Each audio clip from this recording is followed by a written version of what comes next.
here. Thank you. I hate friends. It's like I try. I don't know. It's not like, I don't know. I see all the imperfections and it's because I made them. Hey, but that makes it human. It's nice. It does make it human. It's true. Hi, guys. Welcome back to the Temple Capsules podcast, the creative platform dedicated to preserving the underground, fighting against the commercialization of arts, and giving artists a space to share their culture, story, and vision. Today, I'm joined by Tallboytam, also known as Tammer, Yeah. a sound engineer, producer who has lived in not one, not two, but three different regions in the world. And you can see it so clearly in the sonic influence it has had on his music. Welcome, Tamir. Thank you for having me. يعطيك العافية. يعطيك العافية. Are we doing just English or Arabic? You can That's do, cool. it's mostly English, Okay. but you can do a bit of Arabic. It's fine. I'll put All right. subtitles. Yeah, Well, how do you translate يعطيك العافية? Props on your hard work. No, I'll put Okay. yeah, hi there. Transliterate it in the subtitles. Exactly. Tamir, I want you to take me back 22, 23 years ago when you first discovered your connection to sound. Yeah, right off the bat, I'm old as shit. Oh, can we curse? Yeah. Okay. So so there's like baby videos of me strumming randomly on instruments and guitars, like toys we had at home, basically. And I didn't discover till later, obviously, that it was actually in rhythm. So I was like, okay, maybe that's my very, very first official experience with sound and music and stuff. But in like actual memory, when I was 8, signed up for classical guitar lessons at school, but I didn't like it. It was like very classical guitar training and like classical guitar music, and I was just, not very disciplined, just didn't really want to deal with it. And then my mom also tried to sign me up for classical music theory, piano style classes after school, and I definitely wasn't having that because I never liked school and I didn't want to be in any other classes after school, so I wasn't having that. But I would say those are my first sort of experiences, encounters with music in any official capacity. What was it about the classically training of style of training that didn't attract you at all? I don't know, it's just boring. It wasn't what I liked to listen to, and even till now I struggle with in production, I struggle with like working with things that I don't enjoy. I mean, if it's a gig or it's a job or like a paid project, I can suck it up, but even if it was something paid, if it's not at least something I can slightly resonate with or I understand what it should sound like, then, I would have a hard time working on it. But in terms of like what I want to work on, what I want to produce, what I want my name attached to, usually it has to be something I like. And that's not out of like pettiness. It's just I really won't be my best self unless I'm working on something I enjoy, I want to listen to as well. Yeah, I mean, true art comes from connecting to yourself, Yeah, doesn't it? of course. Yeah. When you were 13, Yeah. that's the first time Yeah. you felt like you could. Yeah, I wanted it. I wanted to. Yeah, I was in another music class in school, and I remember the music teacher was just like handing out instruments to the students, like, "Hey, you want to play the percussions? You want to try your hand at the piano? You want to try guitar?" And there was this red electric guitar. I was like, "I want to try that. I want to play that. It looks cool." And the teacher was literally like, "Here, put your finger here and play these chords and then play these chords." And I already had the rhythm, and I kind of like had basic understanding of music at that point. And I always loved music. I always loved listening to it. My parents always had music on at the house, always had something in my ears playing as a kid. Like when, iPods came out, the iPods, like the shuffle and like the first iPods with the wired earphones. Do Always you had. remember what playlist you had on your first iPod? Oof. I mean, back then it was iTunes, and you download illegally like music on like LimeWire and stuff, and you would drag it into iTunes, and it was just random. A lot of hip hop, a lot of rock, just some like music that my parents had on CD as well, like Arabic. Was Arabic there a fusion specific things. CD that caught your attention? I don't remember. No, I mean, from my parents' collection. Or even the first one you ever bought? First CD I ever bought was an Eminem CD. Really? Eminem Show. Yeah. I don't know. I mean, he was just so huge at the time. You know, young boys everywhere were like obsessed with him, and hip hop culture was like extremely, it was taking off at that point. So Mhm. that was the first CD I ever bought was the Eminem Show. I think still his best album probably. And yeah, that was like my first trend obsession that I had. I was like 7 probably. Yeah, my mom was not happy with it, but she didn't fight it either. From their collection, I don't know, probably like something like Pink Floyd from my dad. My dad's favorite band is Pink Floyd, and he had all their stuff. So probably something from them. Yeah. When you started playing guitar, did you Yeah. start trying to learn how to play Pink Floyd? No, so what happened was after that music class, when the teacher was like, here, play these chords, whatever. All my friends in the class were like, "Oh, that was so cool! Like you did so well, whatever." And to me, I was like, "Okay, nice. Maybe I can try this." That day, I went home to my mom. I found like a link on eBay for some super cheap guitar and bundle on eBay, and I told her like I need this now, and she was like, "All right, why not? You know, it's just like decent investment. If it doesn't work, it doesn't work. Whatever." She never really like questioned. She always knew that when I wanted something that I knew I was actually gonna try it, and I wasn't just gonna mess around with it for 5 minutes and then like put it to the side. She knew like when I have a drive of some for something that it was real, and I'm still like that. And when you don't have a drive for I've something. never wanted something badly, and then like 5 minutes, I just try it, and then just like kind of put it to the side or ignore it or leave it. I'll either really give my best effort or just not even think about it in the first place. So whenever you decide to do something, it becomes like a sort of obsession. For sure. Yeah, yeah, yeah. With everything, not just music, with everything in life. Especially like if I have a passion for it, yeah, I definitely have a need to explore something and encompass it fully, 360. Really either do something to its full extent or, why bother? That's kind of my lately now I've been trying to be more kind with myself about like, something can be done to its fullest extent without having to like burn myself out or anything like that. So, as you get older, you learn how to treat yourself better in those ways. And actually you improve faster that way when you're less burned out and when you're Yeah, have more for energy. sure. Yeah. I want to come back to that because I'm sure that it has a massive influence on how and when you make music. But Yeah. before, Mm. I just want you to give us an overview of your journey as Tammer. Where did you grow up? Yeah, Where were you sure. born? So born in Ohio, but in America, but before I turned 1, we moved to Houston in Texas. Lived there for first 5, 6 years of my life, and then my dad's work took us to Belgium, where I grew up for about 9 years, and then moved to Lebanon from ages 14 to 18. And then I moved to the Netherlands for a sound engineering scholarship. And it was in Lebanon where I knew, like, okay, I need to actually pursue this properly. My sister, who was studying in the Netherlands at the time, found the school for me. I did my research, saw they had a scholarship program. Long story short, ended up getting it. So I moved there for that program. How did you feel when you got the scholarship? So good. So good. It was, yeah, it was amazing. Were you surprised? So it was a bit of a rocky process because they told me first it was like a very, very delayed response. Mm. And then they told me I got it in. So the school had 2 campuses in the Netherlands. They had a smaller one and a larger one. I was living in the city of where the larger one was. And I was not in Amsterdam, but close to it. And then there was a smaller one in Rotterdam. And so I got a phone call saying that I got the scholarship, but for the Rotterdam campus. So I was like, okay, that's cool, I guess, but I have to basically move everything and move to another city. But then like a week later, I got the one in Amsterdam. So it was like a bit of a roller coaster. There wasn't like one moment of like, hey, you got it, and a celebration. It was sort of like up and down a little bit, but obviously the whole time was very happy, very grateful. But yeah, it was an amazing experience, and yeah, I'm really really grateful for it. This Yeah. kind of mirrors what a musical career is like usually. Yeah, for sure. Always ups and downs. Very much so. More downs than up, honestly. Not to bring the mood down or anything, but it's difficult. Making in music is really, really hard.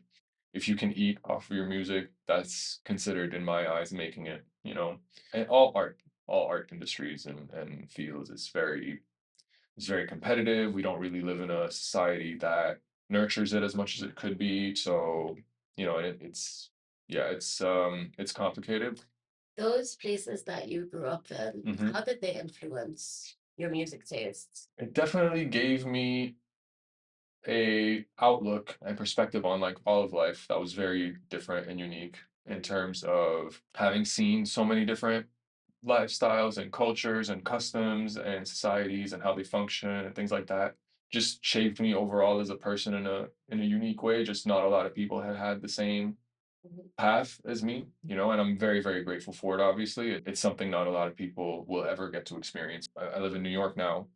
All my friends there who are from New York have never left the country. They don't have passports, nothing like that. And most of them have roots and origins that aren't even from there. Like I'm thinking of one guy, he's half Greek, half Puerto Rican. He's never left the country, but he Mm. speaks Greek. He speaks like he has his whole community there, but he's never left New York. So, just thinking of that, I'm super blessed to have been everywhere I've been.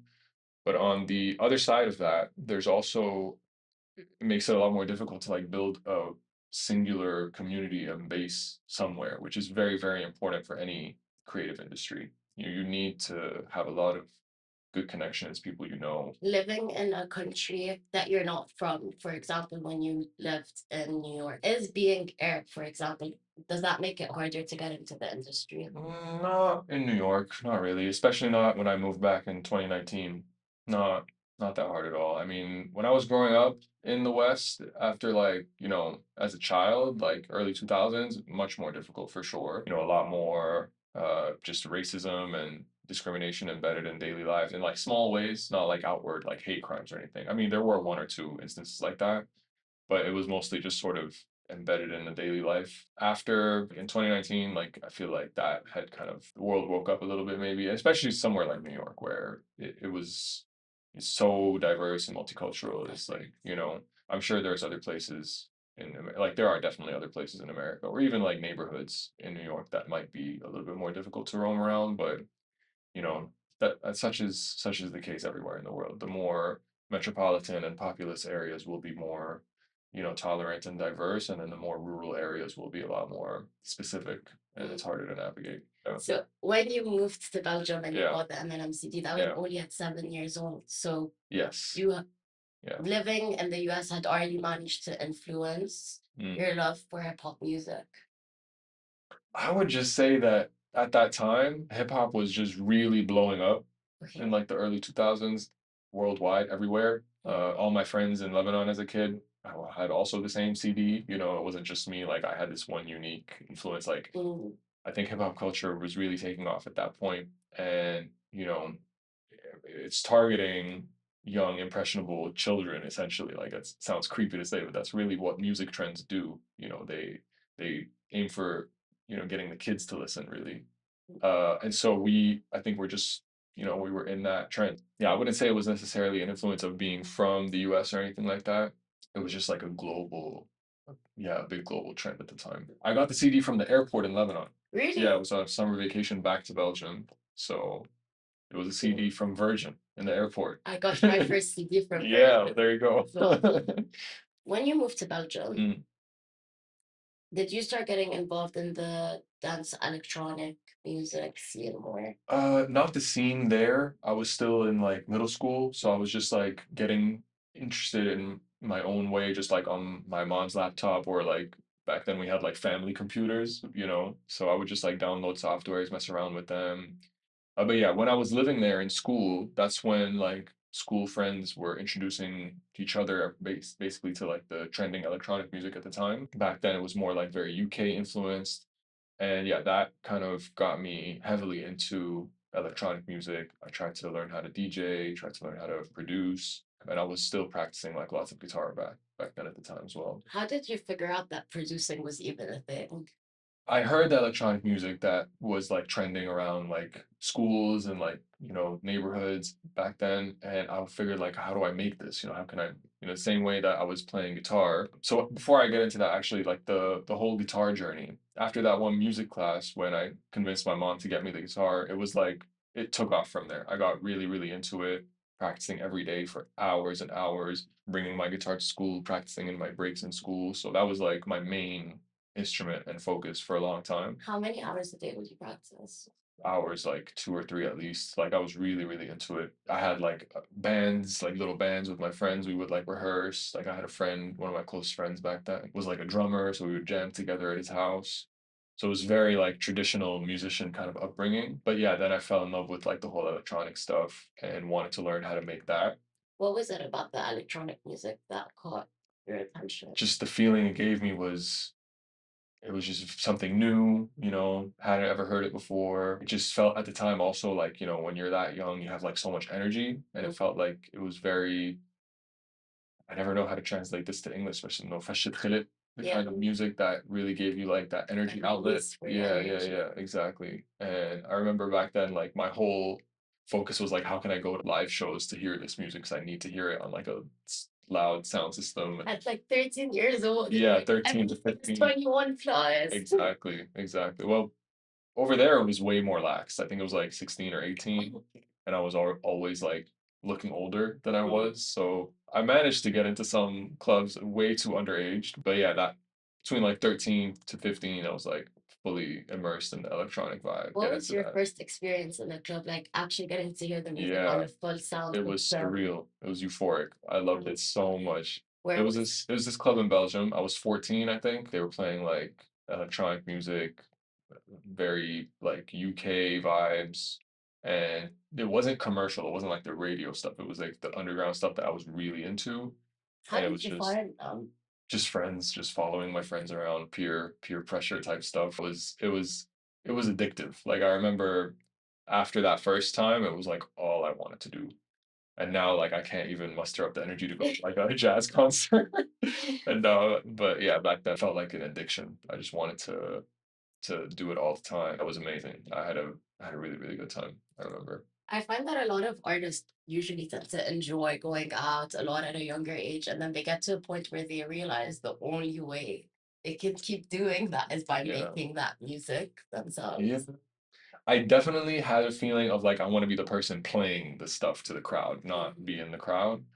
But obviously, there's nothing wrong with, like, enjoying it and being in the crowd. But back then, I was like, I really wanna be the person who plays the music to people, probably no more for the reason than just like wanting to feel like a pioneer or like an influencer in that type of scene, like those kind of ambitions you have when you're super young, 13, 14, you're like have these huge ambitions of like, okay, I felt so good going and hearing this music and not under the influence of anything, by the way. Didn't drink, didn't do anything. I just loved the sound and the blasting music and the speakers so much. And I just wanted to give other people that. That was like back then, like my sort of naive ambition of like, yeah, anyone can do it. You just have to learn how to make it. So that was like also a big aspect of me wanting to like download those softwares and get into like DJing and producing. Do you think that delusion is what drove you to actually learn how to play For music? sure, yeah. I mean, that kind of You has to see be the case this? for everyone, right? Like if you're my other passion is basketball. And if you want to make it to the highest level in basketball, you have to be delusionally confident in yourself to Mhm. be able to play your best and be your best self. If you don't have that, then other people who do have that audacity are gonna overtake you in a second, and that 100%. goes with anything, honestly. So yeah, you really should have, even if you, I mean, with music, there is like a certain, I mean, with everything, there is like an objective standard that you have to have certain skills or certain objectives checked off, like of a checkbox, where you have to have like some baseline foundational skills to be able to, be a part of a scene or actually make music that doesn't sound like ass, Yes. something actually has to sound like a song or like a basketball player has to actually know how to play in a game and not just stand around and not know what to do. So there are certain foundational skills, but once you have those, it's really just about like, how audacious can you be? How bold can you be? How delusional, basically. How hard is it to learn the foundational skills to be able to actually start making tracks that sound good on a speaker or on headphones? Look, it's not about hard or easy. It's really so dependent on your context. Like for me, it was very, very difficult because I think I always had an ear. I think genetically, some people have like a good ear, some people have to learn and train it. I think I was born with a good ear, but I never had that community that was also into production or also into guitar playing or musicianship or anything like that. I was very much like solo. like a lot of music industry people, had parents who were in the industry, or parents who were musicians, or things like, or family who were able to mentor them or coach them into it, which is amazing. I didn't happen to have that. My parents weren't musicians, or I didn't really have any family into music. I have an aunt who's a musician and sound engineer as well, but we lived in different continents our whole life, so wasn't really much there. It really just depends on your environment. So So if it's you very have, lucky in a sense that you moved to Belgium so that you could experience what EDM music is like, because in Lebanon that seems still hadn't reached by that time, correct? yeah, I mean, electronic has reached Lebanon in a different way, like a lot more house, and techno is actually, like, I would say Lebanon has one of the best scenes in the world for like Today. techno and house today, yeah. And maybe since like 2017, 2016, 2017 onwards, has like a really elite underground sort of house and tech scene, techno scene. But in terms of like commercial, more EDM stuff, that really was just a phase for me in terms of getting me into wanting to learn how to make Of music. course. But it didn't really last in terms of like I never ended up making that kind of stuff. I always ended up making more like chiller, lo-fi kind of alternative R&B hip hop style music, which honestly with a lot of electronic elements, but yeah, I feel like going back to my whole varied upbringing, like that's like a good summary of like my life experience. Varied elements from like lots of different genres, but also just a very calm vibe overall. Like I could make a track here and there that's like more energetic and turned up, but that's less common than my, loungy sort of listening vibe. I didn't specifically mean the electronic Mm, dance music in a sense of the commercialized. right, right, right. I think back at the time, most of the ones that you'd be able to find was like that. Yes, But exactly. when you were growing up there, I remember you told me in another conversation we were having that when you moved to Lebanon after that and you would show people the electronic music that you discovered over there, Right, right, right. no one had any Yeah, idea yeah, what that was. yeah, yeah, that's true. Yeah, that's a great point actually. So, yeah, being in Europe definitely exposed me to more electronic music that wasn't in Lebanon yet, for sure. And then when I would show my friends that kind of stuff, they'd be like, "What the fuck's this?" Like, And now this is, everyone listens and now to everyone it. listens to it. Yeah, yeah, true. I mean, when I was in Lebanon, right after moving from Belgium for high school, I would like DJ at like pubs on the weekends, and I would try slip some of those songs in, and people would just be like, "No, change it. Go back to whatever else you were playing." So it didn't really work at the time. I had one or two friends who were really into it, but like in terms of like when I was playing for a crowd, it never worked. Do you think that's something that's really important to understand, like music that's going to transcend time or that's going to work in a specific era while making it, or should it not matter at all and it's just what connects to you when you're making music? That's an amazing question.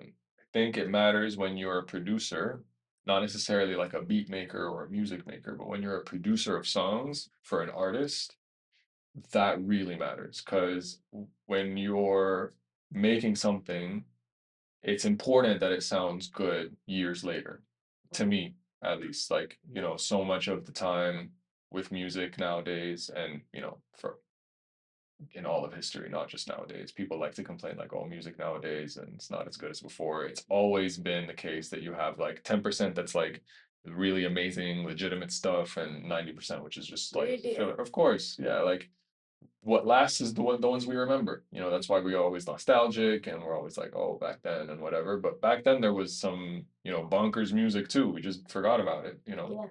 It's also because I heard this in a podcast with Andrew Huben. Mm, He was saying that during our teenage years, our dopamine is at its highest level because we're going through absolutely. puberty. Yeah. So whatever music we used to listen to at that age will It's the always most. activate the most dopamine in us Yeah, today. absolutely correct for sure. Yeah, the music you listen to when you're having your most formative and foundational experiences will usually, be the ones that resonate the most for life, or stuff that's similar to it, because if you keep listening to the same thing again and again and again, eventually it will, you've heard it enough times to where it won't give you that same response, but then music that's similar to it, that's why we have that nostalgia in the first place. We look back on those years as the experiences that we have when we're that age, and when we have all these hormonal imbalances, are the most impactful. Like probably when I went to that club that first time that I told you about it, it was Yeah. like this euphoric experience. I'm 14, right? I'm literally going through puberty or just finishing or whatever. That's the height of my It just ignited exactly. your curiosity towards production. Yeah, yeah, for sure. And just because of how amazing that experience was, like if I go back now to a club and listen to maybe the same music or similar music, I mean, my taste changed. Let's say I go back to a club now and hear what I like to hear most now at my age, it still won't be like as insane of an experience as like that first time when you're, so young and just hungry and curious, Yeah. you know? Do you remember the club's name? Oh, I think it was Fuse Fuse. in Brussels. Yeah, Brussels, Belgium. So was it the next day or a Yeah. few days later that you came back home, you turned on the laptop and you started looking for Yeah, DAW? probably. Yeah, yeah, yeah. I think in this next few days, I literally like they had the mini laptops that were trending at the time, the mini, like they look like For the, like a bit more bulky yeah, and they're the yeah, size of an iPad. exactly. I downloaded, first I downloaded this DJing software called Virtual DJ that was free. And Mm. then I realized, wait, this is not what you use to make music. This is just spinning, like pressing play and then transitioning. So you thought DJing and production was the same thing, but you were Yeah, actually doing yeah, it. yeah. I was That's like, something a lot of people confuse. yeah, for sure. And at the time, like I saw the DJs performing at the club, I was like, are they doing this shit live now? Like, are they really just making these sounds? But really, they were just pressing play and like switching. But then I realized that, okay, no, they're actually making The tracks the that they're tracks before and performing. then they're just playing it. So then I downloaded something called Fruity Loops, FL Studio, Mhm. and tried experimenting with that. What was that like back in the day? Because it was a lot, it must have been a lot slower, Yeah, less features, yeah. tiny laptop. Well, I mean, at the time, I was like, damn, this is overwhelming, like too many features. I thought it would be easier to make music, Yeah. but no, it's hard. Right? And especially again, in that environment, I didn't really have people to show me or anything. I just had YouTube. YouTube at the time was not as like extensive as it is now. Now you have like complete courses top to bottom. Like anyone can really learn from scratch, but it's still harder. Even like even if you have all the courses in the world, it's still harder if you don't have like a community or someone to mentor you or show you or to kind of walk you through it. It's just different. When you're by yourself, self-teaching is always going to be slower. And Of course. yeah, Where would you get your samples from back then? probably just like whatever was available in the DAW, like the stock samples. Yeah, no, but I mean everything I made sounded like complete ass. It wasn't until later I really learned how to make something sound like a song. How many tracks did you have to make around before you were like, okay, I'm actually getting good at this? I wouldn't say I feel like I actually got good at it until maybe about 2017. So like after I graduated SAE. Maybe in SAE I had made like a couple things that were like really good. In 2017 when I moved back to Lebanon to actually work in music, and that was like the first time I had like a mentorship experience with the person I was working for. That is when I started to actually have like a reference. Like this is what I should sound like, or not what I should sound like, but this is the level that should be attainable. Before that, because you naturally had a good ear for stuff, you knew what music was supposed to sound like sonically. I feel like the good ear was more like I knew how to make melodies that were cool. I knew how to pick sounds that were cool, but it wasn't necessarily how to identify something that's supposed to sound like polished or like radio ready. Okay. No matter how talented you are of an ear, that needs to be trained. But in terms of like the good ear that I had, I feel like that was for understanding, nice melodies or just putting a keyboard in front of me and I'm able to like mess around and create something from scratch, like and self-teach it. Like that's where the good ear aspect kind of came to my advantage. And also the guitar playing. Were you able to do that right away, or did you have like a frustrating part of making music where it's like, I know how I can make the sound good, but I don't know how to actually do it. I can Yeah, imagine it in yeah. my head. The first 7 or 8 years of making music for me was just like, let me try and see what comes out. And I never was able to intentionally translate like a thought of music into like the DAW. It was always like, let me just open Logic or whatever and see what happened. So it really wasn't until I started working in Lebanon in music full time, like as a job, where I had to really teach myself how to produce with intention. So And you yeah, moved from Belgium at what age to Lebanon? 14. And then at 14, you started working in music right away, or No, how did no. we get to that time? So at 14, I was still self-teaching production, still at very, very beginner stages, not really making full songs or anything, just like messing around. I had switched to Logic from FL Studio at that point and still fully into guitar playing and all that. You would go to a lot of guitar stores and play. Yeah, I would just go to the guitar stores, mess their guitars up for 5 hours and leave. And I thought that was normal because I always heard these guitar players, these famous guitar players like Slash and whatever. I would like read about their Wikipedias growing up. And yeah, just And like you would see that they would do that. yeah, You like would go exactly. I see like, oh, they went to their favorite guitar stores and played, so I can do that, you know, but they didn't like it. Yeah, I remember one time in Belgium, I was doing that before we moved to Lebanon. When my mom came to pick me up, the guy told her, he was like, hey, this isn't a daycare. My mom was like, what the fuck did you just say?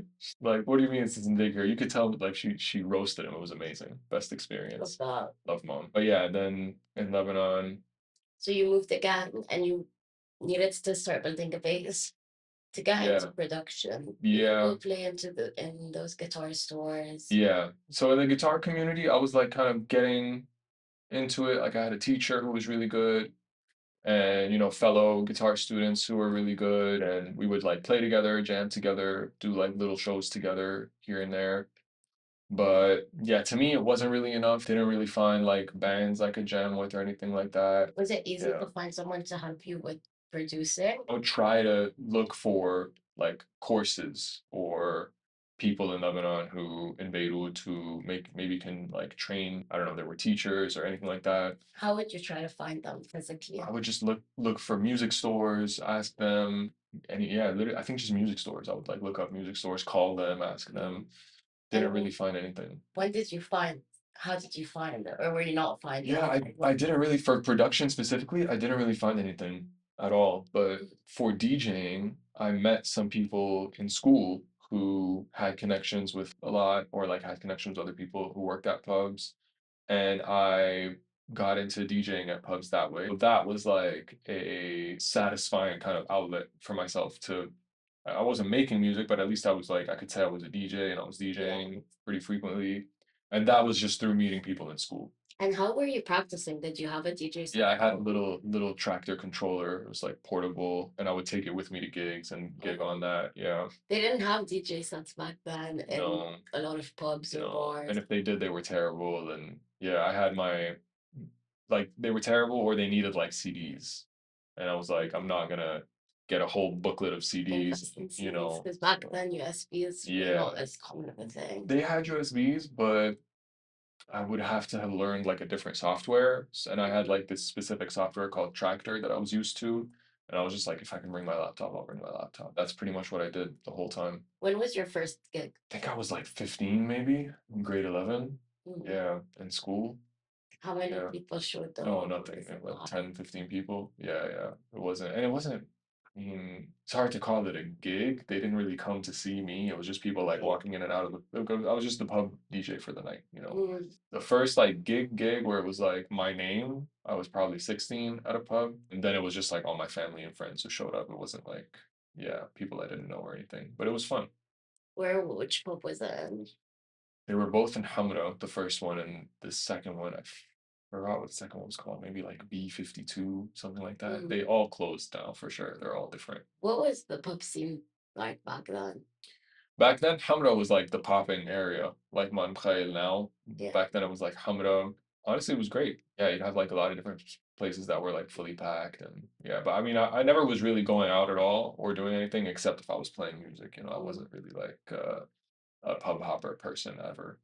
Yeah. At some point, you realized that you really needed structure to be able to produce well. Who helped you with that? How did you learn the basics? So it was the summer after I left Lebanon, going to college, going to SAE. And I didn't know about the scholarship yet. I was just thinking I would enroll regularly. Then I found out about the scholarship, and then my whole life purpose for 2 months, 3 months was to just make like a demo tape so that I could use it to apply. And that whole summer, just day in and day out, just learning how to produce, getting equipment for myself, YouTube constantly. And what would you find on YouTube? Oh, just random ass video tutorials. Yeah, just random things. Nothing structured. No like courses or anything like that. Yeah, that was like this summer where I really got into it deeply. I feel like I understood, okay, a song needs kind of structure. I started discovering like producers who I really felt like, okay, I can actually make this kind of music similar to this, got inspired by them. And yeah. Who were those people that inspired you? So the very first producer I heard, who I was like actively listening to like the layers and the structure of the song, was a producer called Grammatic. He still makes music, I think. Back then, he would make like these hip hop instrumentals, basically. Now I think he switched more to like electronic, heavier stuff, which I'm not really into. Mm. But back when he made like the hip hop instrumental music, and it was easily accessible. Like all his music was on YouTube, and it was just He easy to was one of the download. only people whose music was on That YouTube. I knew of Mm. like hip hop instrumental producers. Because like producers who make hip hop beats, they usually have like the artist or the rapper over it, and then they release it, and you have to buy it, or you don't really get like that many instrumentals, Okay. of like actual hip hop producers. But this guy was like a specifically hip hop instrumental producer, and I'm sure there were so many more that I just didn't hear of.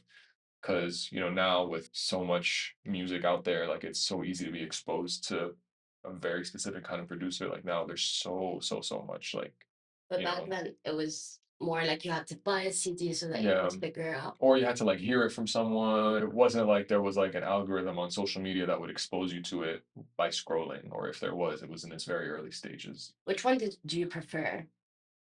Social media?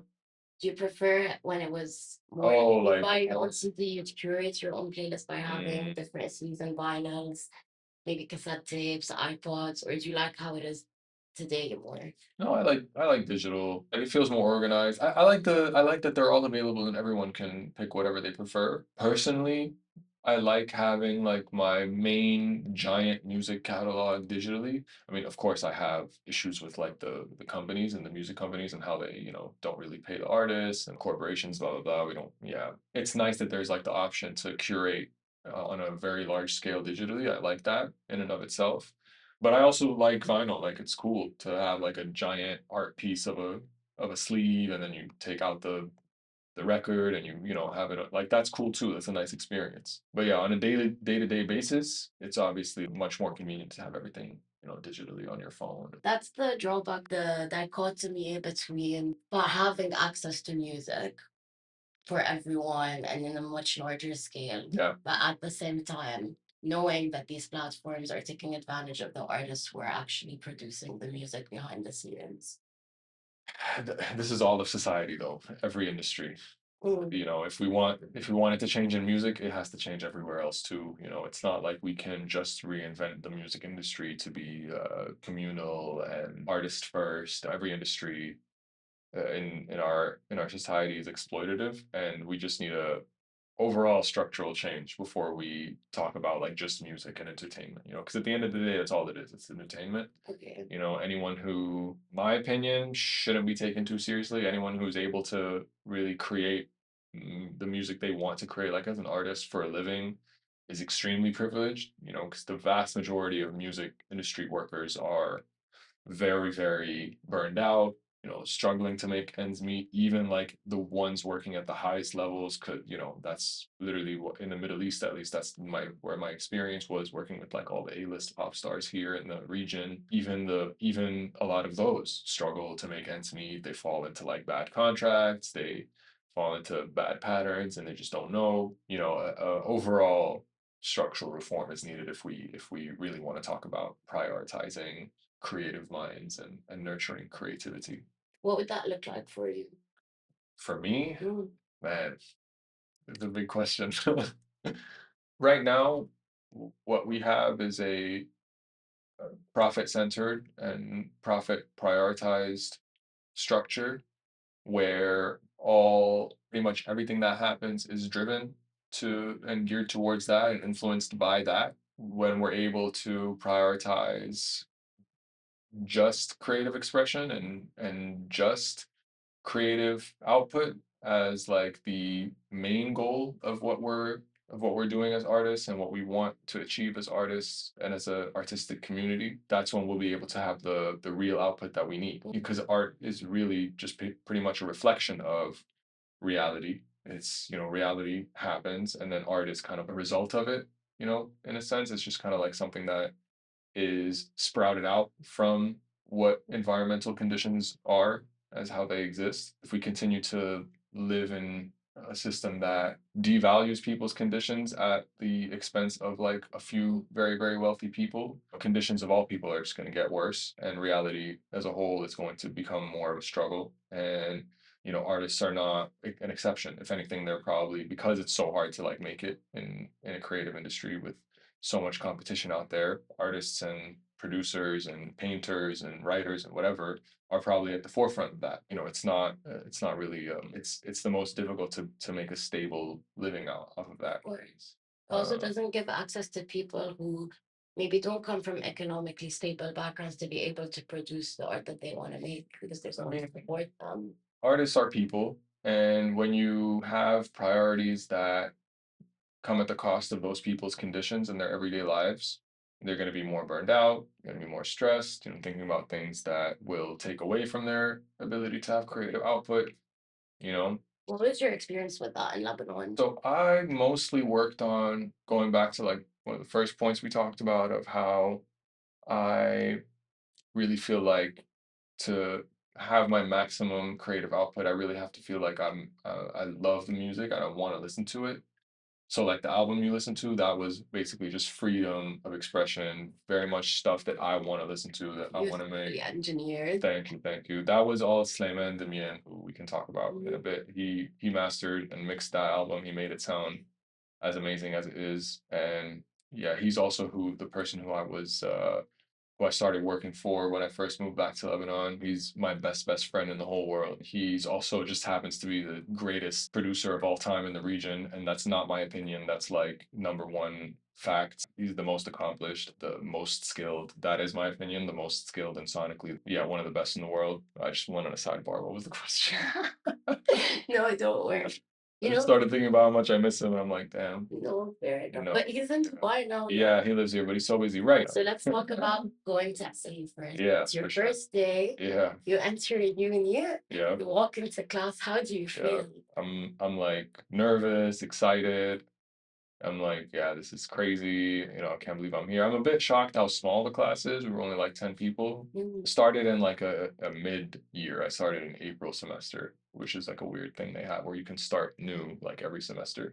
Is that why the class was very small? I think so. It was overall like a great experience. Honestly, like of course at the time you always have things that you think can be improved or whatever, but overall looking back, just having access to professional studios for an insanely discounted rate when you think about it. And you could be any age and enroll. I was 18, 19 at the time. I had like 30-year-old classmates and yeah, people who were much older than me and who had usually like tried something else and they realized they wanted to go back to their passion. Music. But yeah, overall, super solid experience. I would only recommend it to people if they had community or connections where they could like actually leverage their skills later and find some work in the industry later because it's very, very competitive. It's really just based off of who you know and having that base. And in my situation, moving around so much, it's a lot harder to build like one strong base and in one place. When you were in SAE, you had the highest Yeah, number of I broke the record for studio hours. Yeah, and I put that on my resume for like working in Lebanon.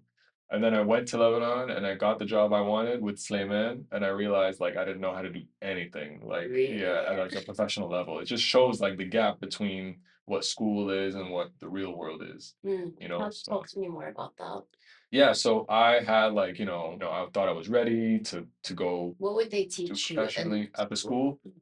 So they had classes about things that would very much apply to like actual music production, whether that's like you're playing music in a DAW or producing a song like as a producer who doesn't touch anything, like you're just giving your creative opinion. They would teach things like, EQing, equalization, compression, all the different mixing plugins, de-essing, all of those things. And what's de-essing? de-essing is the single band compression in the frequency band where the sibilants sound. So this, since those can be piercing if you make a song too loud, single band compressor that brings the volume of those frequencies down when they come usually in a vocal or like in a very high pitched sound. So they would teach you all the theory at uni and yeah.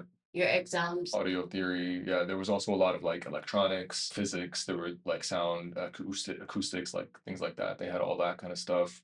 But then they would get into like synthesizers and things like that. So it was really all encompassing, and honestly, it was a great program. It was all encompassing, but then when you moved and you started to Lebanon and started Yeah, with Sleiman, yeah. you realized you didn't know anything. Yeah, pretty much, I mean, I had like the basics of what I needed to know to like work a studio and like actually become his assistant, which was the job at the time.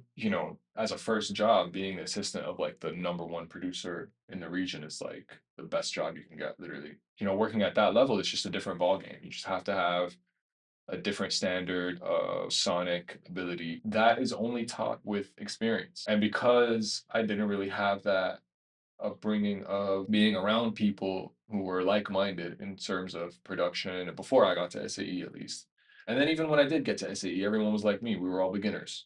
Like I did have some good feedback from teachers and whatnot, but even them, they didn't necessarily have the same level as, what an actual professional producer making hits after hits after hits. Yeah. They have like the know-how that they don't necessarily have the same know-how as like a number one producer would, right? Sometimes that never happens. Like you have music that is released that still sounds like ass, in terms of like sonically or whatever.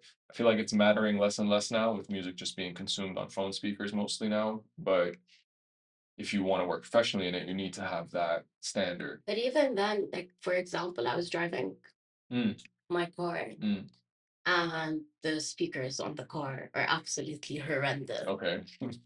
Except for one song Mm, by Dave that was sounding so well on that speaker. Dave, the UK rapper? Yeah. Yeah. And I don't know if the reason behind that is because of how well that song was specifically engineered Yeah, could compared to be. the rest or not. Could be, or it could be that it was sort of frequency profile and sonic profile of that beat or of that song match well with the frequency response of your speakers. Like it could just be like a good match, Interesting observation for sure. What was the hardest thing for you to learn while producing? So the thing that comes difficult to me, the most difficult to me, is making sounds from scratch. So synthesizing and synthesis. It is, I think it's objectively the hardest thing for any producer or any artist. It's probably the hardest thing to do is to get like a synthesizer or a software synthesizer and make a sound from scratch. It takes a long time. You really have to love doing it. And nowadays, and even when I started, like everything had so many presets that you could just like tweak and make sound your own. So not a lot of people will really get into making all their sounds from scratch. When you say that, you mean recording them? So if you have a synth, you have your basic building blocks of sounds, your different sound waves. So your sine wave, your triangle wave, your square wave, different foundational sound waves that you can then build. Those are the most basic foundational building blocks of sound. So like if any building starts with a brick, right? In music, it's the sound waves. You have those different types of sound waves, and you can trigger them with usually like notes on a keyboard or something, or if it's a drum machine with like pads or whatever, you can basically combine a bunch of those. I'm oversimplifying it like crazy. Anyone watching who's like a super electronic music synth person, please No, it's not. spare me. I'm sure there's a lot of artists that want to learn those things. Don't come to me for it. That's not my specialty. But basically, you can build sounds from scratch using these sound waves, combined all together with different, shapes and waveforms and effects and oscillators and things like that. And to create like a completely entirely new sound from scratch, adding like distortion effects or whatever effects to it as well. You can also do like sample-based synthesis where, like you said, you record a sound and then you manipulate it into something that's like completely different by combining like other sounds to it and whatever. So that was never my specialty. That's like very technical. You really have to have a passion for it to be good at it. Yeah, that was never my, and with so many presets out there, I would rather just like cycle through available sounds and just jam until I find something I like and then tweak it from there. That's like kind of more my style. That is what comes most difficult to me in the actual process of creating music. But in terms of what came most difficult to me about learning how to make music, probably exactly that. Knowing what sounds good, having a trained ear and have a refined taste and developed taste. How important is that? That's the most important thing. The most important thing. Why? Because anyone can learn technical ability. Anyone can train a DAW. Anyone can have music theory. Anyone can be a trained musician. Having the mind to know what sounds good in a context or within a certain framework or structure, if it's an album or if it's in a concert, if it's a live show, whatever, knowing like that, yes, this is a good sound is the hardest thing to do, or knowing that this is something that's going to resonate with whoever consumes it is by far the hardest thing. And there's people dedicated to that, which are the producers, like the Rick Rubins and the people like that. And you. Me? No, no. Yeah, sure. If anyone wanted to practice Yeah, activating their yeah, ear in yeah, that way, yeah. how should they do it? Oh, man. How did you do it? Or did you completely have it that I do it. I mean, no, nothing comes way? naturally, but listen to a lot of different music. Listen to a lot of different music. Different genres. Different genres, yeah. There is going to be some X factor of like you either have it or you don't. And there's always going to be people who just have that next level of ear talent that some people just don't have. If you want to develop taste, you have to be open to listening to like everything, like any producer or any artist or musician who is really, really into their craft will always have so many genres that will, trigger them emotionally. What are your Maybe top not. three?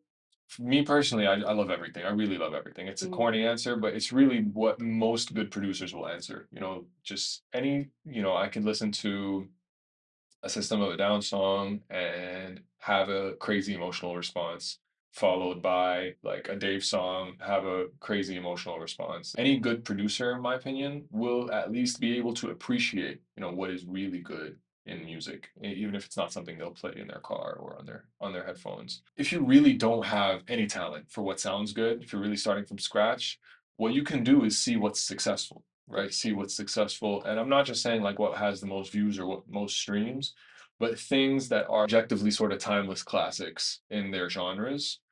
And you can do that just by researching any genre that you're looking into that you don't necessarily have like good background on, and seeing like what are the staples that really shape that genre. So let's say someone who's not into rock music at all, even if Jimi Hendrix's music doesn't appeal to them, you have to know that it's objectively, groundbreaking, amazing things that he was doing, back in the 60s. Yeah, I mean, and why?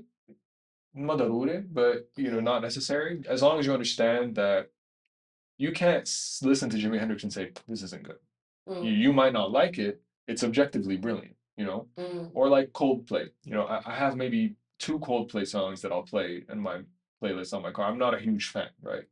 But if you listen to so many of their songs, you have to understand why they are where they are. Why are they where they are? Just the incredible melodies that they have, the incredible unique style that they have with, they can make a lullaby melody sound like a full-fledged rock ballad anthem, and it can appeal to you in so many different ways and places, and objectively they're just incredible musicians. Like, so even if I won't listen to them, I'll never buy a full Coldplay CD, right, or vinyl or whatever.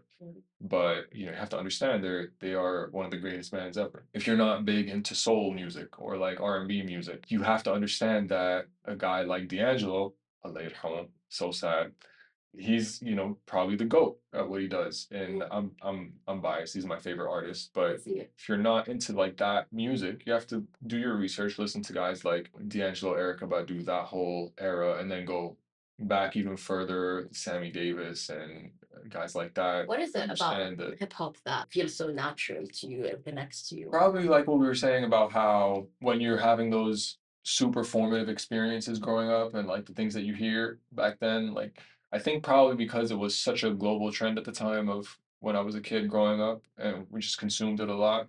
That probably, is what influenced me to always be gravitated towards it.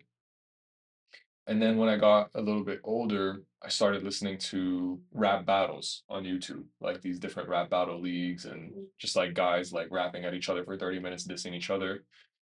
Don't really listen to much of that anymore, but that kind of got me more into like the technical ability of rhyming and patterns and rhyme schemes and similes and metaphors and things like that, and really gave me a passion for that. That just kind of solidified my all around love of just being a super big hip hop head. Let's talk about your journey with Sleiman and how Yeah. it developed into being a vocal specialist. Yeah, of course. So basically, I met him, and the first time I met him, it was under the pretense that, or under the assumption that I would just be his studio assistant, and if I was good enough at mixing songs, I would be his mixing engineer as well. Mhm. He gave me a song by one of the biggest Arabic pop stars who ever lived. And he's like, "This is coming out in a few weeks. Which pop If star? you can mute, I don't know if I can say. Oh, I don't know if it was released in the end." Basically, gave me this multi-track of the song, and he said, "If you can mix this, you'll immediately you'll have a job with me, and you'll be extremely successful, whatever, whatever." was it a paid job? It was like a trial. Okay. He hadn't been satisfied at the time with like any mixing engineers in the region, and he wanted someone who was like specialized in that. And because of like all my SAE accolades, which I later found out they didn't really mean anything. Yes. Well, they Uh, matter to some extent considering you ended up working for him. True, but I think he wanted someone he could trust, and he saw that immediately. Like we Mm. just had an instant connection. But he gave me this song as a trial, and I thought I did so well. Like I tried my best. I mixed it on my like shitty Bear Dynamic headphones. I mean, Bear Dynamic headphones are good, but that pair was shitty. Like I had run it into the ground, and I had like spent years just blasting random shit through it. Throwing it left and right. Like I didn't treat them well, and I didn't have like any other reference, and he really tried to get me to be successful. He was like, "I really want this to work, so use this as a reference, do this, do that." So I thought I did an amazing job. And then when we went to like the big studio he would work out of at the time, and we played it on speakers, it sounded like the worst thing ever. Okay. And he shat all over it, and rightfully so. Like it was terrible. In your face. Completely in my face. Yeah, yeah. He doesn't mince words, and like as he shouldn't. Mhm. Nobody, like he was gave me his direct opinion. It's I would much rather he did that than he said, "Oh yeah, good job, I'll talk to you," and then he never talks to me again. a lot of artists tend to have a high ego when it comes to people judging their artistic abilities. How important is it to not have that, especially in the beginning, to be able to grow? If we're talking about ego in terms of I'm better than you, yeah, even if you're the greatest artist in the world, like you make something that people will listen for 5 seconds on their phone and then put it away. Like, even if you're the greatest of all time, you're still not that, Mm. important. Like it's all entertainment in the end. It's not like I mean, to be fair, I mean it more of like a human perspective. Like we Mm. all have an ego. We Yeah, all get a bit defensive when people are criticizing yeah, yeah. I see what how you're saying. something is, especially Yeah. when it's something emotional to us, Yeah. which is a big part of making music. For sure. I mean, if your opinion or your ego is like valid, like if you're saying something or you claim something that is like true or valid, like if the number one producer thinks or says I am the number one producer and he is actually, then that's fine. You're Yeah. just saying a fact. Otherwise, like yeah, if it's misplaced, then yeah, obviously it's wrong. And then also there's a way of going about it. Like if you're going around flaunting your successes everywhere, yeah, that's also shitty. But if you have like this internal belief, you keep it humble and you keep it everything in its proper context, you're not, being a dick about it or anything. Yeah, I mean that's fine. Everyone, it only becomes ego when it's misplaced, or like a negative connotation of the Mm. word ego when it's misplaced. Like otherwise, it's just it's confidence. And but that time, if you're referring to the time when he was like giving me feedback on the mix, it was all very, very valid and not egotistical at What all. type of feedback was he giving you about? Which is very objective sonic things like the sound of this, the sound of that, the loudness of this, I can't even hear this or that, objective feedback on the song itself. And for me, it was like super traumatic. Like I was like, damn, everything I learned was useless and whatever and all that stuff. But he was actually super cool about it. He was like, "This is fine, you still have a job with me." But he said that like, I would need to practice a lot more mixing until I can like Any attempt, track yeah, basically. actually? And I didn't want to because it was Arabic music. It didn't really resonate with me at the time. I didn't grow up listening to any Arabic music. I didn't even know who the artist was, the pop star who gave me the song.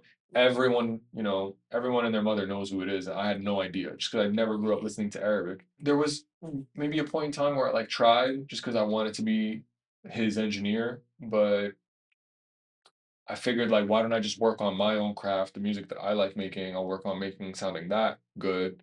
And I never ended up really practicing my craft of like mixing an Arabic song because didn't, I didn't love it. I didn't want to spend that much time working on something that, didn't really resonate with me like that. So you chose not to work with him? I chose instead, no, I worked with him, Okay. and I was his assistant studio engineer. So I took care of like all of his recording, all of his studio sessions, and we were in the MTV studio at the time, and I did all of the MTV projects that he got. I used to handle all And those. that was when MTV was big. Everyone would turn on the Is it TV. not big anymore? I don't know. Music Since wise? MTV, the Lebanese channel, Oh, not the yeah, okay. not the Oh, no, the other MTV. I thought they were all related to each other. Like it's just the Arabia version, the American. No, the MTV is like it's like a news channel. Oh, It's okay. the it So stands you for. would work on the recordings of news, not music. So they would have like reality shows. It Okay. was like a TV channel, like regular TV channel, reality shows, documentaries, things like that. I Mm. would work on the sound for those things. And then for Sleiman, I would work on like all the recording sessions for him. I did a lot of editing for him. And then that's how, to your original question, I got into the vocal producing. And that became like my main sort of role outside of like the recording and editing stuff on his like individual songs. What did collaboration unlock that working alone to produce The perspective, yeah, and it wasn't just collaboration with anybody. Like Slayman really is one of the greatest of all time to produce. Having that collaboration is so valuable, and I think I like to say he's too humble and will never accept anything I'm saying. But I think that that's what gave me sort of a next level ear or taste in music that help me understand like this actually sounds good, this doesn't sound good. And we talk every day basically, so it'll be a collaboration for life. Was there a specific conversation you had with him that opened your eyes to something in music? So after the whole mixing trauma of Arabic music, I decided to like just focus on perfecting my own style of making music and making things that gave me confidence and like okay, I'm actually good at this and I can make music and I'm a producer. Mm. And like I feel comfortable calling myself like a music producer. So I just started to kind of focus on my own craft, and then I made this one beat. I thought it was like a new level for me. Yeah, this one sort of beat that I made where I was trying things I never tried before. I was just kind of like in the zone, just It's like what? maybe like trying like new instruments, new rhythms, new techniques that I had like not really thought of using before. A big thing for me in making music was like learning how to make music was just like being insecure to try something new and sounding stupid, you know? Even Um, though no one would see them at first. well, I mean, the whole point for me was like to make something and then show like my friends or family or like, what do you think of this or whatever. But you didn't even And want to try when you were alone to make those beats that you yeah, were to talking make about. things, yeah, I don't know. I would never even like let it kind of hit the dot. I would just be like, no, this doesn't sound right. I'll just move on to something else. And like I would always stick to like something safe. But this time was one of the first times where like I didn't feel afraid to like try some new stuff and like really branch out into different like styles of like drum samples and piano samples or whatever synth samples. So I made this beat. This was the first thing I ever showed him that he went crazy over. He was like, this is so good. Like this is sick. Like send it to me now, whatever. Wow. And for me, having that validation from him, one of the best ever who doesn't mince his words, he'll tell you if it's good or if it's not good. For me, that was like, oh shit, okay, I can do this. Like I can, and that gave me so much confidence to Wow. keep doing it and to keep making things that sounded good to him because I knew that even if he didn't like if it didn't resonate with him, if it was something that sounded good, I knew he would appreciate it and he would say like, this is actually good, this part isn't good, that's not good. So he was like a reference point that you'd always 100%. have to look Exactly. at your Exactly. And for me, that's what I always needed. I always needed that. And I always wanted that in my life.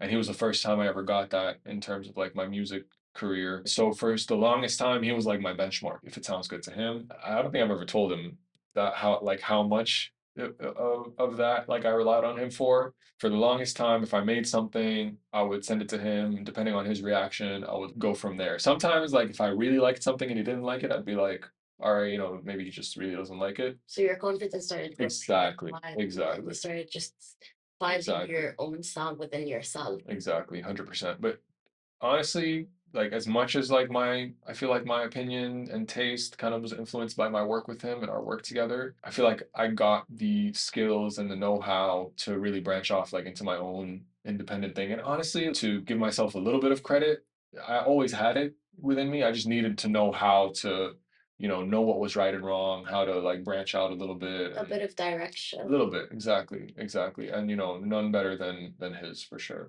When did you realize that vocals were your specialty? Was it you, him? So it was just years and hours and hours and hours of working on vocals for the songs that he was producing. And so like, sometimes I would get projects of like 60 vocal tracks, no music, just voices.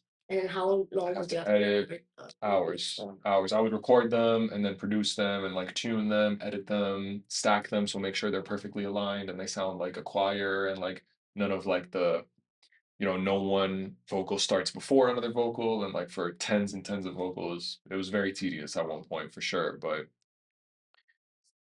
I think I started realizing that like there's probably not a lot of people who do this at this level, because there are lots of pop stars who have similar kinds of production levels, but they're not that many. Maybe like 20 to 30 who have like that level of perfection required. So there's tons of artists and tons of music that do use like insane layers of vocals, but they just don't have that level of perfection that's needed necessarily. Even if it's a pop star who has like, a 30 vocal layer track, you can hear that it's not necessarily perfectly aligned, but it doesn't need it. So it's fine.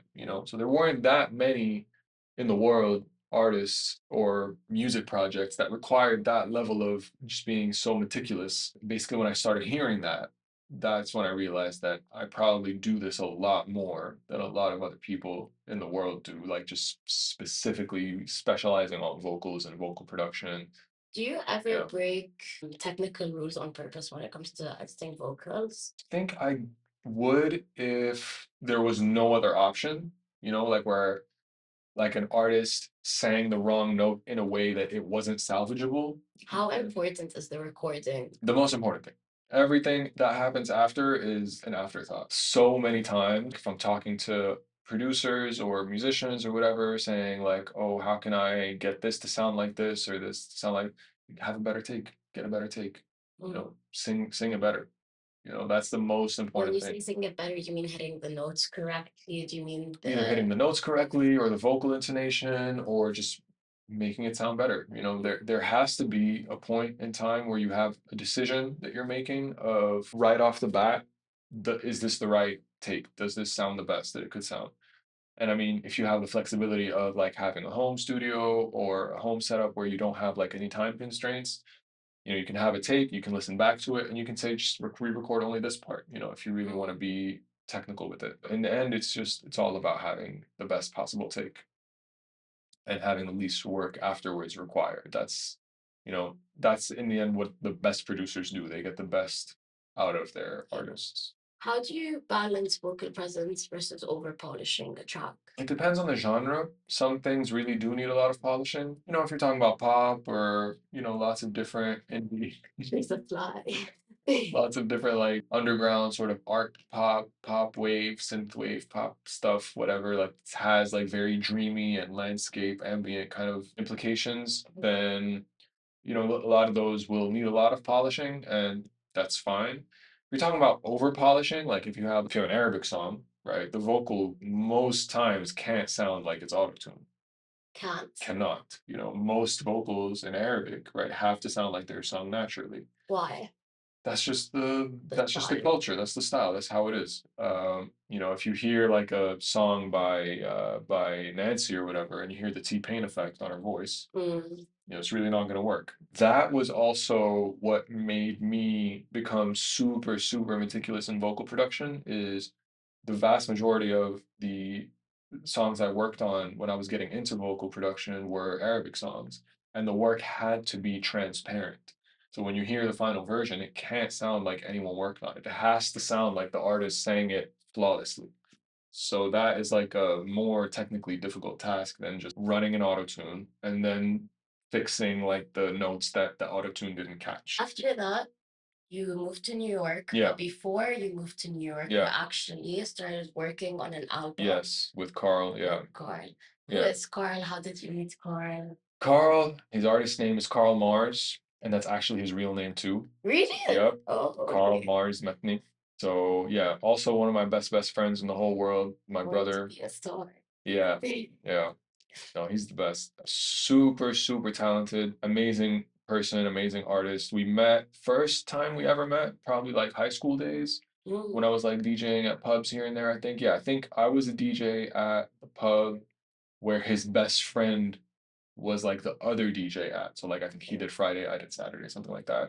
So the Friday guy, his best friend was Carl. And so we met then. We were both hip hop heads. You know, I was playing a lot of hip hop, especially like on the days where the pub was like more empty. I would play like whatever I wanted, hip hop, like random things that, I wouldn't play otherwise if it was crowded.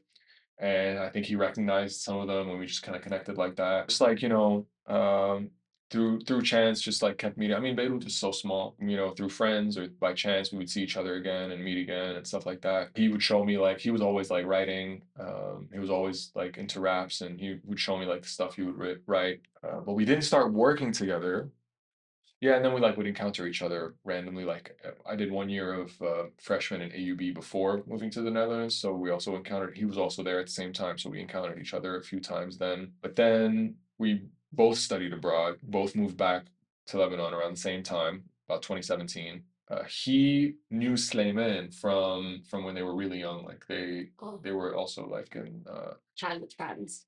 I don't know if they went to the same. I don't think they went to the same school, but yeah, they knew each other from like their upbringing. Well, I don't even know if they knew each other. But basically, Sleiman was a Carl approached Sleiman saying like Carl wants to make an album and he needs a producer. Sleiman was like, I'm super busy. I can't. I don't really have time for like creative work or whatever. Like I just have jobs I have to do all the time. Mm. But he had just met me. He was like, there's this one producer. He just moved back from the Netherlands, and he's like a sick hip hop R&B vibe producer, whatever. You should hit him up. So he came to the studio, and I was like, oh yeah, of course, I know you. yeah, exactly. I showed him the beats I had. He loved them. He went nuts. So you had already made the beats Yeah, before. yeah. I had already a bunch of beats before meeting him that I Mm. had made, What was the and inspiration behind those beats? honestly, I was just getting more and more into like I was learning new techniques in production.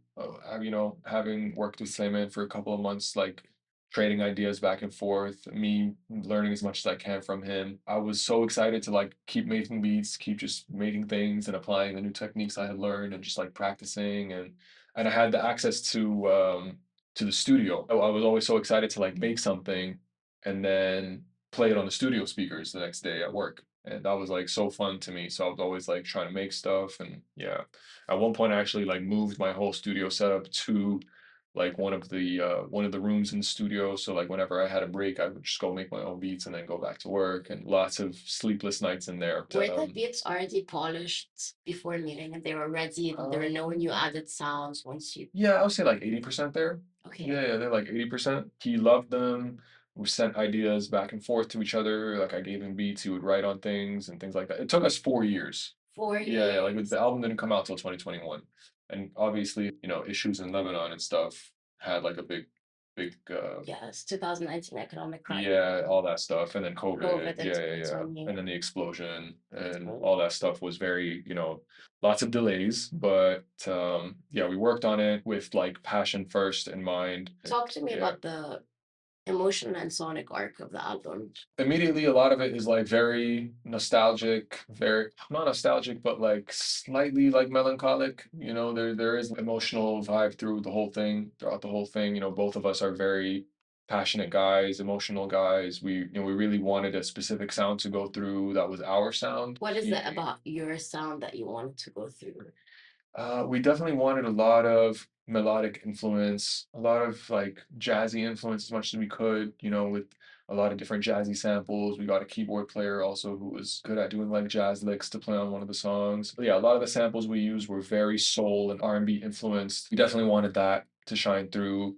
We wanted our vast array of music tastes to kind of come through on the album. So like you have things that are like very straight hip hop, and then we have things that are a little more dancey and things like that. And me and him are definitely gonna put out a lot more music in the future. Just both have so much life stuff going on and things like that. But for me, I always make it a point to remind him like, don't worry, like our drive will never cease. Like we're gonna keep doing this, and we just have to take care of a few things in our lives and whatever. But don't worry. And I'm always sending him new things when I make them and whatever. When we do, I have so many more things that I want to kind of showcase that we didn't showcase on the first album.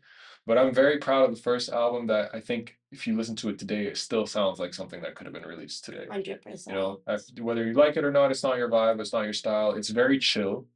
That's one thing that's about the like consistent throughout it. It's a very chill album. It's very like lounge, you Yeah, know. you know, I actually found it super upbeat. Really? Yeah, Yeah. like I was like, Yeah. the first few times I heard it, it's weird because the Yeah. first few times I heard it, it felt very chill. Yeah. Once I wore headphones to Yeah. listen to Yeah. it, That's then I started hearing all the lyrics and it felt more You upbeat. know, that's so crazy because when I was making it, right, I'm on headphones and speakers, and to me, it's like I can really vibe with this and go crazy with this.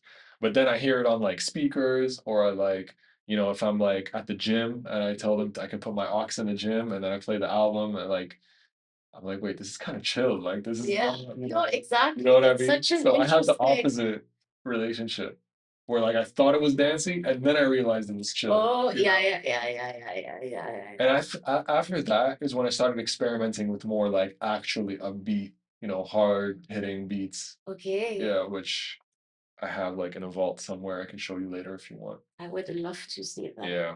Let's talk about some of the specific tracks on the album. Mm, Tell me about the making of Vine Leaves, because this was the yeah. first Oh track my that God. caught my attention last Okay. year, the first time I saw Yeah, it. yeah, yeah. So that's like one of the like pure hip hop, boom bappy styles of songs on there, and him just being very sort of casual, very nice flow, very sleek, very, just super rapper on it. Yeah, the way I made that, and it was also supposed to be like a very lighthearted, kind of upbeat, Very raw. emotional. It's raw, but it's also like silly, Yeah, like he's exactly. like, I mean, it's not silly, like it's it's a very professional rap song, but like it's kind of like a No, lighthearted vibe. that's what I mean when I say raw, like especially at the end when he's like, "Come here," that's what I Oh call my raw. gosh. No, I I love hated that. You know why I hated that? boy. Because everyone thought it was actually my voice, Oh, but it really? was just him messing with like, No, I knew it was his phone. yeah, I thought the whole meaning okay. was that it's his phone. Yes, that is the whole meaning. So you understood it right. Okay. So many people spoke to me and were like, "Bro, why are you making fun of yourself?" And I'm like, "That's not me. That's him making fun of me."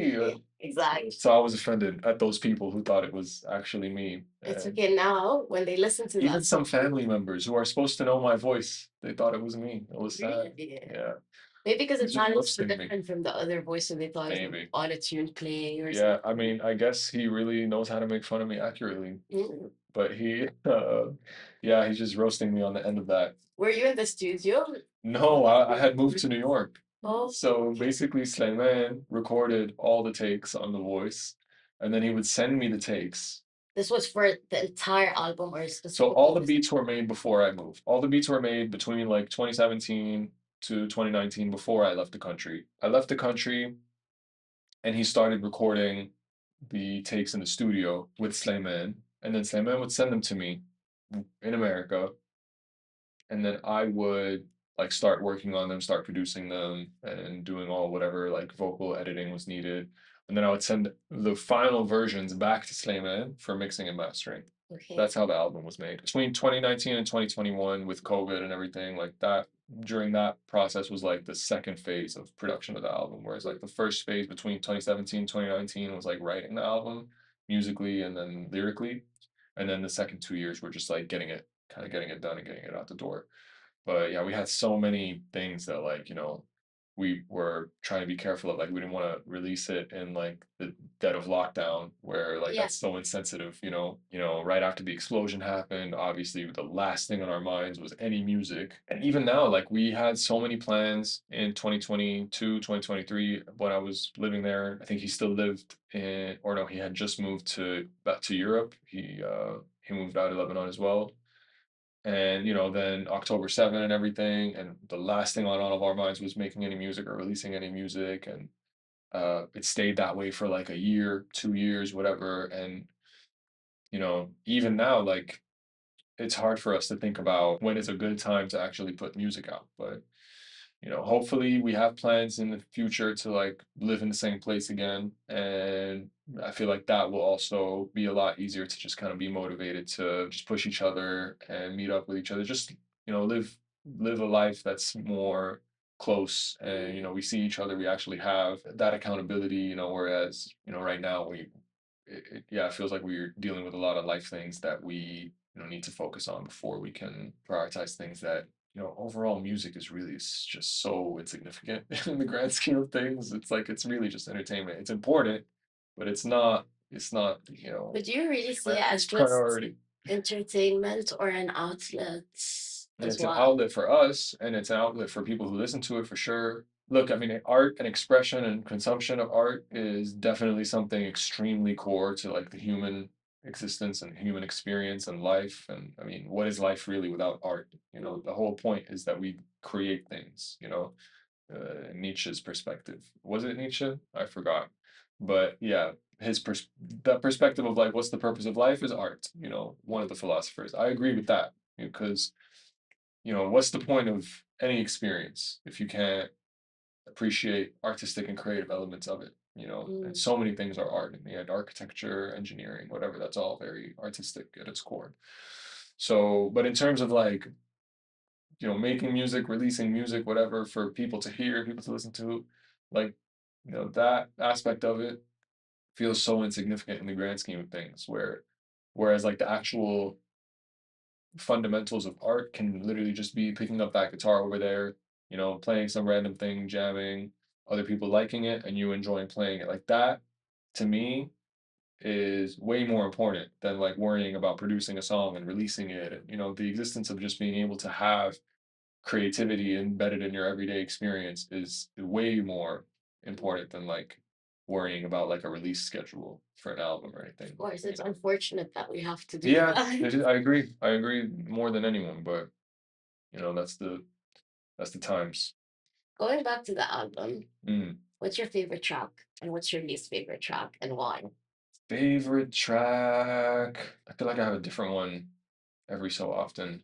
Maybe the first one on me. That's usually like a consistent favorite. Why is that? I just love the instrumental so much. Tell me about the instrumentals. Break it down for me a little bit. So at first it was like a keyboard chord progression that I composed and the 3x4 drums, 3x4 time signature with the drums. And I don't think I really ever made like a 3x4 time signature before. The sound that I ended up using on the keyboard chord progression is just one of my favorite sounds. It's just such a nice, like, synthy landscape type lead. And it just sounds so nice to me. I love the lyrics on it. I love all of it. I love all the songs. I have a least favorite. My least favorite is Outer Space because it was trying for me. I thought I had like what we were talking about it being upbeat. Like for me, it was like a upbeat sort of hard hitting beat. But then when I heard it on like in the car or on speakers, it just I don't know, it didn't have that. Same effect. Yeah, it didn't have that hard hitting effect. So you were So I able felt to. like it was trying to be something it wasn't. Mm. But it's still a good song. I still like it a lot. But I feel like we could have reworked it somehow.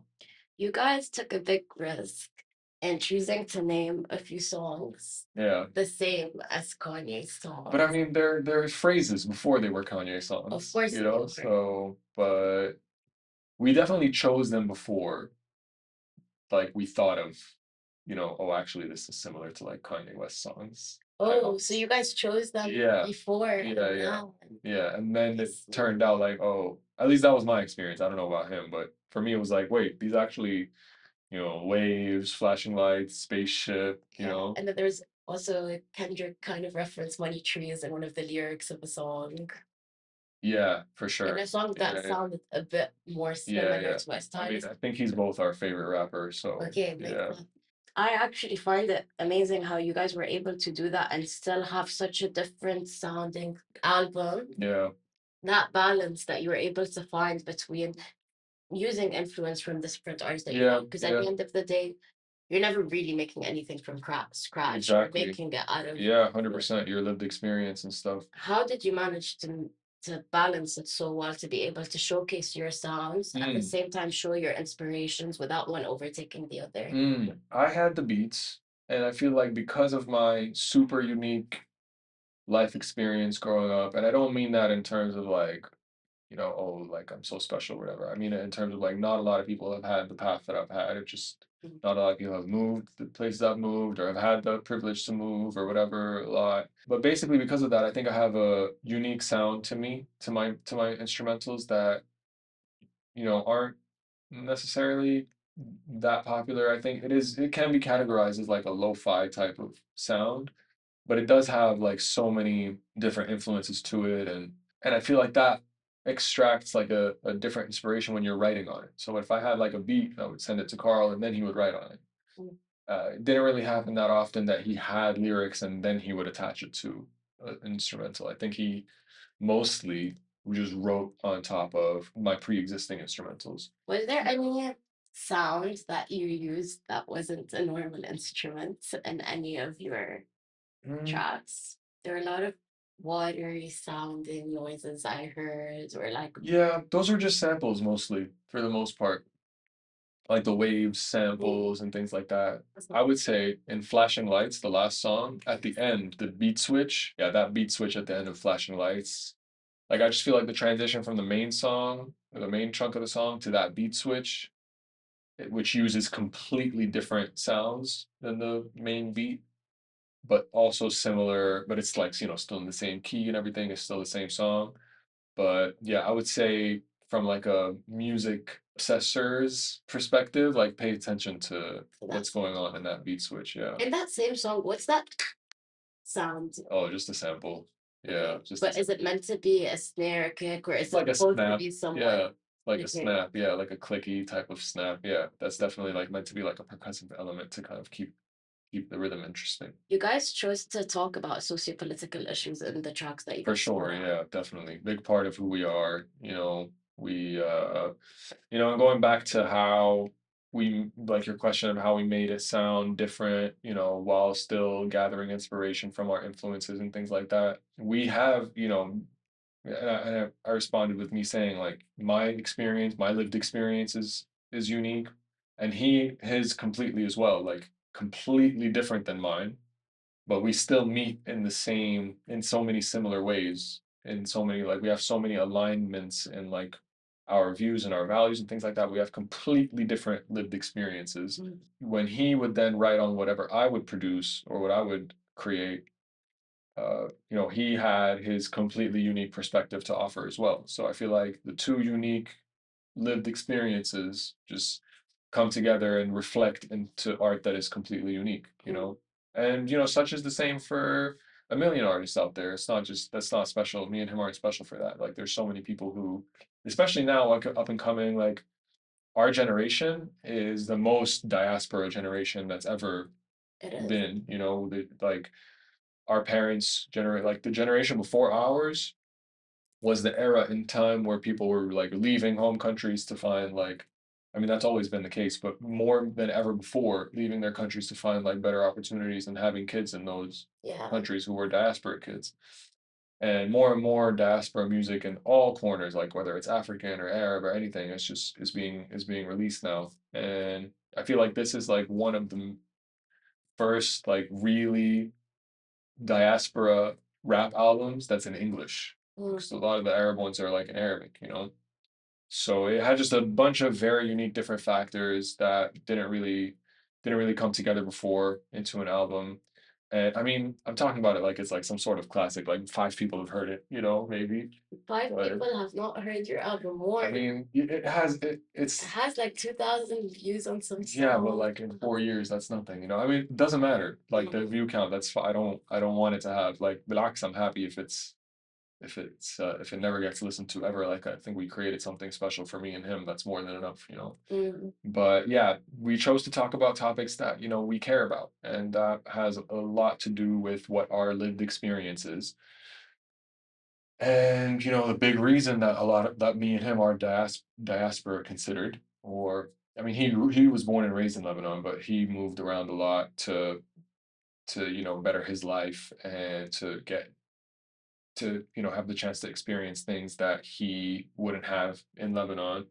And same for me, like my parents left Lebanon during the Civil War, and then Mm. me and my sister were born in the States, literally just for that, just for the reason that my parents wanted to pursue better opportunities for themselves abroad.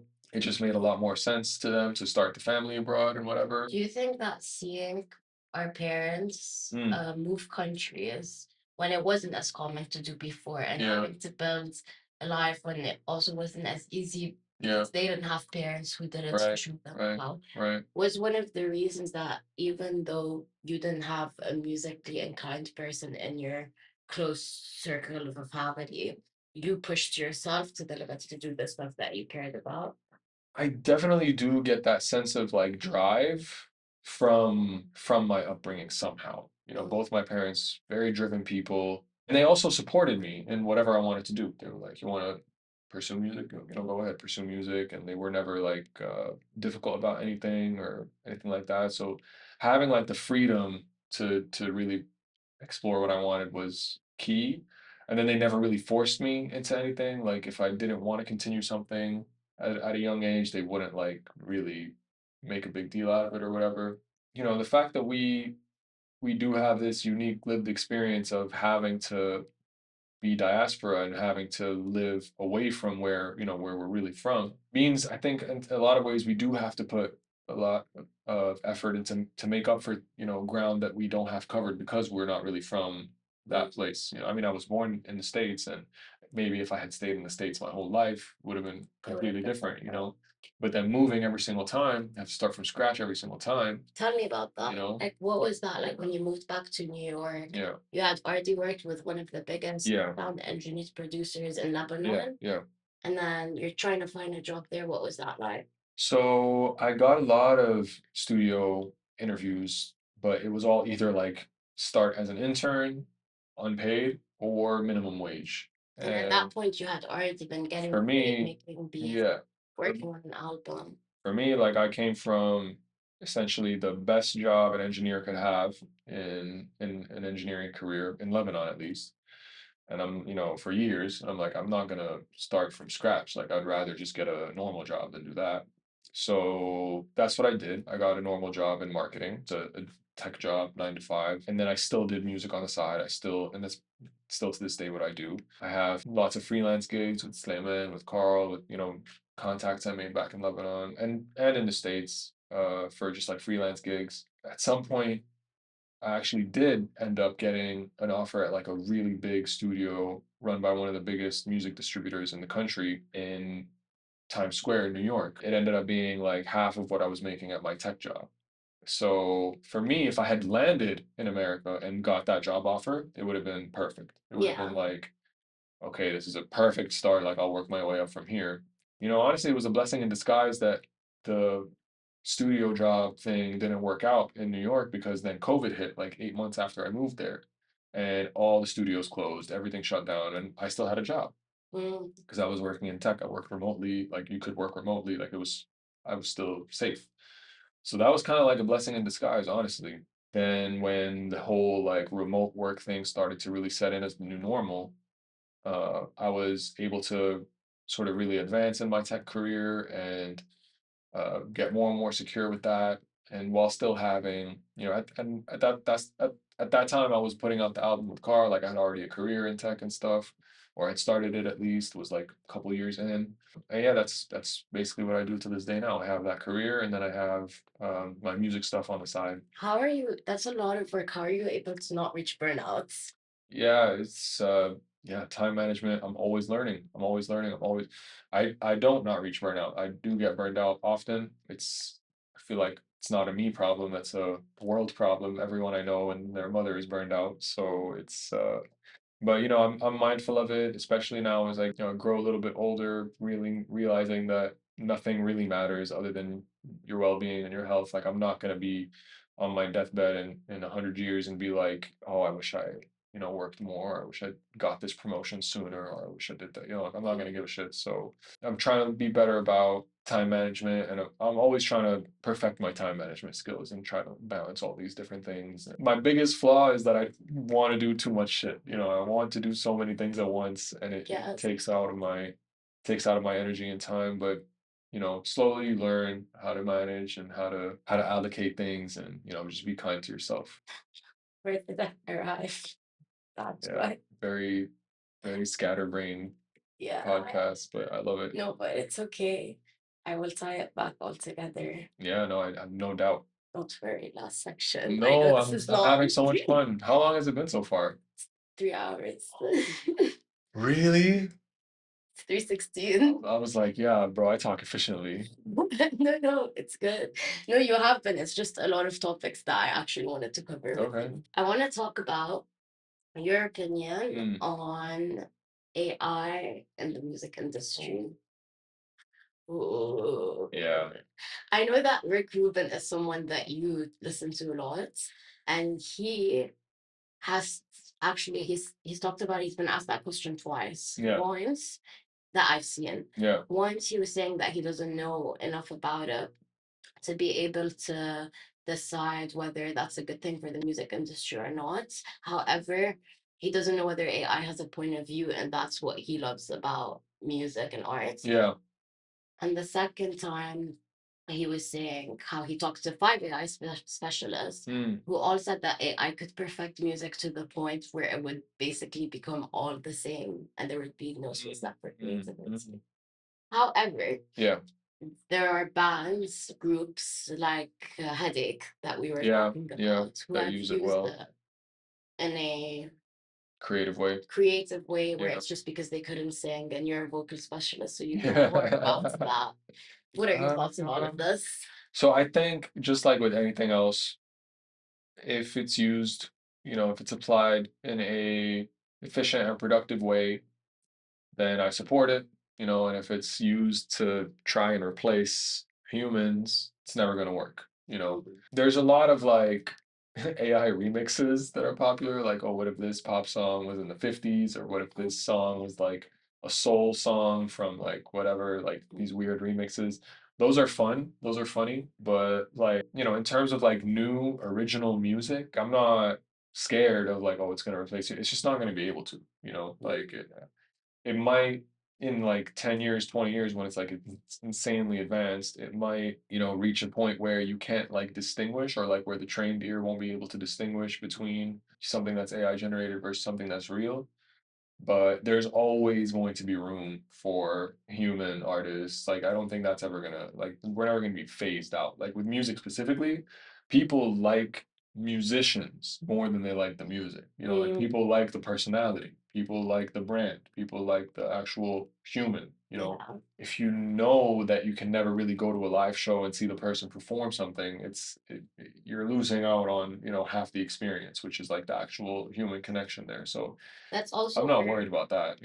all the artists are making the money from mostly their live shows, Yeah, isn't it? exactly. The common artist, you start gigging and you start, like you hear of someone, you hear about someone who like had like a viral clip on TikTok of them performing like a guitar riff or something, and then it went crazy. Like you want to hear more from that person. You want to see that person. Mm. So AI is not going to replace that. And I mean, if I'm wrong and we reach a stage where even like that TikTok clip is AI generated, and then you'll never even know, and it's never going to be even disclosed, and then you can like make a robot so realistic that it's a live show, and you'll never know. I doubt we'll reach that, honestly. Like, I feel like there always will be a way that you can sort of identify human to human without the AI interruption. I think, I don't know, maybe I'm being too optimistic, but yeah, I don't think it'll ever reach a stage where like the majority of music industry is going to be just AI content and AI artists. Like you have so many creative and new, unique ideas that, AI can't think of, because it's just, they don't have feelings. So you don't have like new experiences and new, 'cause AI is, based on my very limited knowledge, it learns from what exists. Yeah. Creating new things has to be off of emotion. So, I'm not worried about it, honestly. And I think honestly, for things like if you're like for, let's say you're launching a new podcast and you need like a background music thing that's like royalty free and whatever, and you can just generate it on AI in 2 minutes, yeah, do it. Why not? Like if it's serving its purpose and it's efficient and it's quick, then why not? If you're like, hey, whatever, AI, Gemini, Claude, make me a chill lo-fi background podcast beat. Like, Sure. You know, in terms of like, if am I worried that artists are going to stop reaching out to producers because they can just like AI their own beats? I mean, maybe some will, but a lot of artists are going to want to work with someone. I don't think humans will ever become like fully individualized, you know?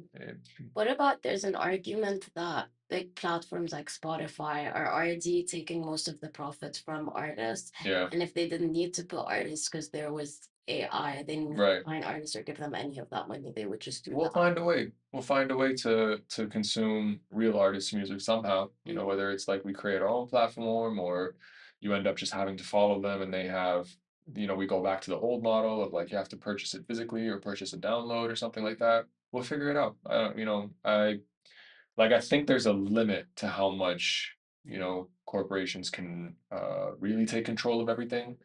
I mean, how high that limit is, it depends, but especially for things like art and creative expression, I feel like we'd always find a way. Like, I don't know, I find it so weird. Like, will we ever have AI replace like live music shows? I don't think so. And like real live music shows where there's another person there, like will we have robots that are so human that we can't tell the difference in like emotional connection between like a musician and a crowd? Yeah. I really don't think so. Well, You you know? never know. I mean, you never know, but They've already started VR concerts. yeah, but I mean that's already been a thing with like holograms and the Yeah, Tupac hologram or whatever. trippy. But like you know, that can exist, but I don't think it would replace. You know what I mean? Like if someone wants to go to a VR concert, you know, knock yourself out, but I don't think it would ever replace like a star musician really wanting to showcase their talent to someone. Like people will always love that stuff. People will always want to support that. And if we reach a stage where we can't differentiate between human and AI in real life, like lived experience, like if I'm talking to you now and I don't know if you're a human or not, then we're fucked in so many ways. The music is our least of our worries. Yeah, literally. But as long as AI can't replace a live show at a concert at a venue, then it can't replace Real art. real music, like music consumption. Yeah. Music consumption, because then you go and you'll search that person. You know? I have a few quick fire Yeah, sure. advice for other artist Okay. questions for you. Don't know if What's one mistakes you feel like all beginners make when producing music? overthinking. One advice you wish you ignored earlier that someone gave you? A lot of bad advice I usually got at SAE at school was always put this plugin before that plugin or that plugin before this plugin. Like there's no rules. Like you have to follow a certain mixing rule or a sonic rule. That doesn't matter. It doesn't exist. You have to just know it sounds good. That's the advice you wish you trusted sooner than you did. Save everything you make. Save everything you make. Yeah. 2 copies as well. Yeah. We have a tradition on this podcast. Okay. 10 years from now, if you were looking back at this time capsule, what would you want to tell your older self? Stay hungry. And where do you hope you are 10 years from now? Living amongst my best friends and family, making a lot of music, playing a lot of basketball. Yeah. Thank you, Dan. Thank you so much. Thank you guys for watching. Oh my God, I can't believe that 4 hours. Rita, I'm so sorry. I enjoyed that so much. That was such a great interview.